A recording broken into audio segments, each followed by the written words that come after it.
జపాన్కు చెందిన బాబా వంగా తరచుగా వార్తల్లో నిలుస్తూనే ఉంటారు.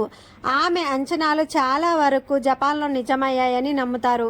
దశాబ్దాల క్రితం జపాన్లో జన్మించిన మాంగా కళాకారిణి, స్వీయ వర్ణనాత్మక దివ్య దృష్టి కలిగిన రియో టాట్సుకి ఆమెను జపనీస్ బాబా వంగా అని పిలుస్తారు. ఆమె 1919లో ది ఫ్యూచర్ ఐసా అనే మాంగా సంకలనాన్ని ప్రచురించారు.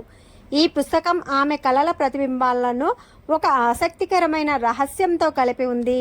బాబా వంగా అంచనాల ప్రకారం జూలై 2025లో ప్రకృతి వైపరీత్యాలు, అగ్ని ప్రమాదాలు వంటి భయంకరమైనటువంటి సంఘటనలు జపాన్లో సంభవించవచ్చు. ఈ అంచనాలు నిజమైతే ఇది మానవ చరిత్రలో అతిపెద్ద విషాదం కావచ్చు కనుక ఈ నెలలో జాగ్రత్తగా ఉండండి. ప్రెజెంట్గా ఎక్కడ చూసినా జపాన్లో భూకంపం, సునామీ జూలై 5, 2025లో వస్తుంది అనే న్యూస్ వైరల్గా మారింది. బాబా వంగా జ్యోతిష్యం నిజమా కాదా అనేది భగవంతుని దయ.